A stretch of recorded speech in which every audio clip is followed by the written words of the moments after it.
kita menyalahkan diri. Terus kadang-kadang kita juga menerapkan standar tertentu yang membuat akhirnya kita stres sendiri gitu. Padahal ketika kita tanya ke yang lain, saya sendiri gitu ya, saya di Kota Balpati tuh, di Kota Balpati, ada ustadz yang curhat, anaknya itu susah nurut gitu. Terus apakah itu membuat kita jadi nggak percaya diri? Nggak perlu. Gitu. Kenapa? Karena setiap anak itu punya karakteristik masing-masing, punya tantangan masing-masing. Yang ada adalah ketika kita berpikir bahwa saya insya Allah adalah orang tua yang berusaha selalu memberikan yang terbaik. Kemudian insya Allah anak-anak saya juga anak yang soleh dan yang baik, yang sedang berproses belajar. Itu akan memberikan energi lebih positif untuk kita. Itu dulu ya. Karena menyalahkan diri sendiri itu nggak boleh, mengecap negatif juga tidak boleh. Itu kita tadi parenting ya, nggak boleh kan menanamkan energi negatif itu nggak boleh. Kita positif itu harus ke diri sendiri juga anak kita Bu. Jadi tiap hari yang saya kerjakan, insya Allah saya orang tua yang baik. Insya Allah saya orang tua yang soleh. Gitu. Itu diulang-ulang Bu. Diulang-ulang. Untuk apa? Supaya energi kita positif, energi kita yakin dan bisa meyakinkan anak-anak kita. Kita nggak mungkin memberikan energi positif karena kalau kitanya energinya negatif. Kita nggak mungkin meyakinkan anak kita kamu baik ketika kita juga merasa tidak baik. Jadi kita yakinkan itu dulu dari diri kita dan anak kita. Kemudian tadi ya untuk anak 2 dan 6 tahun ya yang apa tadi kurang tanggung jawab ya, kurang tanggung jawab tentang belajar misalnya. Belajar. Salah satu yang perlu kita kembalikan lakukan adalah bagaimana menanamkan iman kepada anak-anak kita. Yang perlu dilakukan segera adalah ayahnya ada. Yang perlu dilakukan adalah segera nanti ada seminggu sekali atau bisa lebih duduk bersama bareng anak, bareng kita. Kemudian di situ silakan ayahnya bisa memberikan nasihat, bisa berkisah gitu. Jadi bagaimana cara membuat anak berpikir kritis? Bisa dengan metode kisah. Kisahnya tentang apa? Tentang belajar. Misalnya tentang apa? Kisah Imam Syafi'i, bagaimana dia bisa menjadi seorang ulama yang hebat. Dia tidak bisa mencapainya itu dengan santai-santai. Tapi yang dilakukan adalah yang dilakukannya adalah anaknya mau untuk mengikuti pembelajaran dengan sungguh-sungguh dan akhirnya Imam Syafi'i menjadi salah satu ulama terhebat di dunia.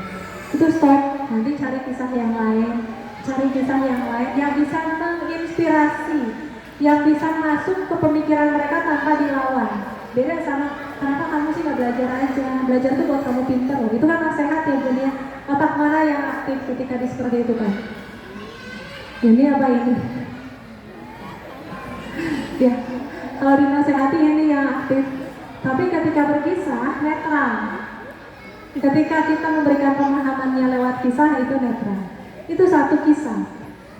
Tadi langkah N tadi ya, memberikan langkah N notifikasi pembicaraan dan tindakan. Di sini di buku yang kedua saya nulis ada gambar komet ya, yang buat naik ke udara, ke roket untuk nanti ke orbit. Kalau roketnya udah nyampe orbit, baru dia di situ tetap nggak bisa turun lagi kan? Itu juga karakter. Kalau karakter itu dibentuk dari mulai nol sampai ke atas, sampai masuk ke orbit supaya tanpa kata-kata kita pun dia mengerti. Apa yang harus kita lakukan kepada anak ini? Di langkah N-nya, pemberian pemahamannya yang kita lakukan adalah bagaimana dia memahami bahwa ini bagian dari perintah Allah. Bahwa anak ini yakin bahwa inilah yang memang seharusnya dilakukan sebagai manusia, gitu kan? Kemudian faktor lain apa? Contoh dari orang tua bertanggung jawab misalnya, itu perlu dilakukan juga. Jadi ada contoh, ada pemahaman, berulang-ulang ya, bunyi istiqomah itu berulang-ulang, terus kalau tiba-tiba capek gitu ya, turun, lanjut lagi terus sampai akhirnya menjadi karakter gitu.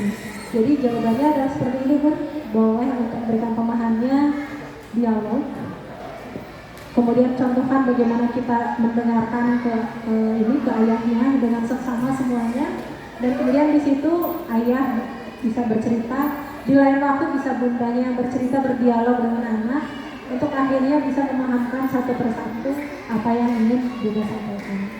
Itu pun kalau tipsnya ya, alhamdulillah kalau di rumah anak saya memakainya dialog. Pakainya dialog. Kalau ada permasalahan, Aisyah, sini. Kan lagi buka tentang apa namanya? Saya lagi buka Don Tintan tuh yang lagi rame ya, tentang debat Islam Kristen. Aisyah tahu nggak apa namanya kenapa Allah menciptakan larangan dan perintah? Ya untuk kebaikan manusia. Oh gitu. Berarti siapa yang paling tahu tentang diri kita? Allah.